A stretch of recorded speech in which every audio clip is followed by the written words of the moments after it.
വൃന്ദ, ഈ ചോദ്യം ചോദിച്ചത് നന്നായി. ഞാൻ ഇതിലേക്ക് തന്നെ വരാൻ വേണ്ടി ഇരിക്കുകയായിരുന്നു. എൻ്റെ സ്വന്തം നാട്ടിൽ നിന്ന് തന്നെയാണ് ഈ കുട്ടിയും വന്നിട്ടുള്ളത്. കണ്ണൂരിൽ നിന്നാണ് വന്നിട്ടുള്ളത്. കണ്ണൂരിന് ഫസ്റ്റ് അടിക്കുന്നതിൽ പ്രധാനപ്പെട്ട കാരണങ്ങളിലൊന്ന് ഇവരെ പോലെ കണ്ണൂരിൽ നിന്നുള്ള നിരവധി കുട്ടികൾ അസാമാന്യ പ്രകടനവുമായി വേദിയിൽ എത്തുന്നുണ്ട് എന്നുള്ളതാണ്. ആദ്യം തന്നെ കുട്ടിയെ പരിചയപ്പെടാൻ. എന്താണ്? എൻ്റെ പേര് സൗപർണിക തീർത്ഥ. GHSS ചെറുതാഴം സ്കൂളിൽ നിന്നാണ് വരുന്നത്. കണ്ണൂരാണ്. എന്ത് ഐറ്റമാണ് എ ഗ്രേഡ് നേടിക്കൊടുത്തത്? മോണോ ആക്ട് ആണ്, ഗേൾസ് HS. നേരെ മോണാക്ടിലേക്ക് പോയാലോ? ഈ മോണാക്ട് പറഞ്ഞു കഴിഞ്ഞാൽ കായിക മേഖലയിൽ കായിക താരങ്ങൾ അനുഭവിക്കുന്ന പീഡനങ്ങൾക്കെതിരെ അവരുടെ പ്രതിരോധങ്ങളാണ് ഈ മോണാക്ടിലൂടെ അവതരിപ്പിക്കാൻ വേണ്ടിയിട്ട് ശ്രമിച്ചിരിക്കുന്നത്. അസംഭവ്യം!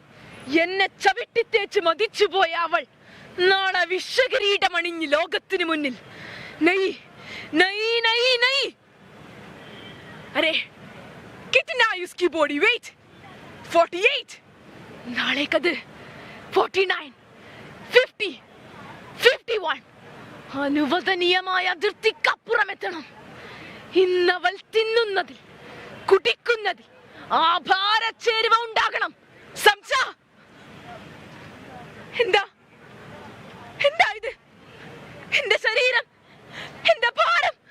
യാദവ്ജി, ഞാനിത് കുറച്ചെടുക്കും. എന്റെ ചോര ഊറ്റി കളയുക, എന്നെ പട്ടിണിക്കിടുക. ദൈവമേ, എന്റെ ഉടലിൽ നിന്നൊരു പ്രാവിന്റെ തൂക്കം കുറച്ചുതാ.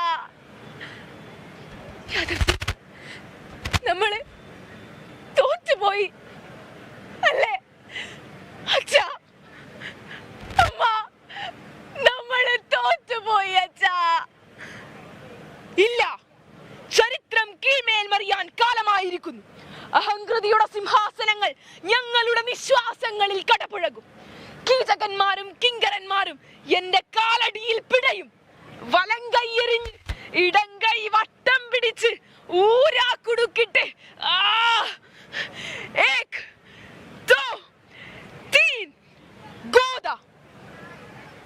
ഒളിമ്പിക്സ് വേദിയിൽ ഇന്ത്യ കണ്ണീരണിഞ്ഞ ആ മുഹൂർത്തത്തെയാണ് മോള് കലോത്സവ വേദിയിൽ അവതരിപ്പിച്ചത്. കലാകാരന്മാരുടെ മാത്രമല്ല, കായിക പ്രതിഭകളുടെ വേദനകൾ കൂടി പങ്കുവയ്ക്കുന്ന ഒരു ഇടമായി തന്നെ ഈ കലോത്സവ വേദി മാറുകയാണ് അല്ലേ? അതുതന്നെയാണ് പറയാനുള്ളത്. ഇവിടെ ചർച്ച ചെയ്യപ്പെടുന്ന വിഷയങ്ങളിലേറെയും സമകാലിക വിഷയങ്ങളും ചർച്ച ചെയ്യപ്പെടേണ്ട കാര്യങ്ങളും തന്നെയാണ് വൃന്ദ.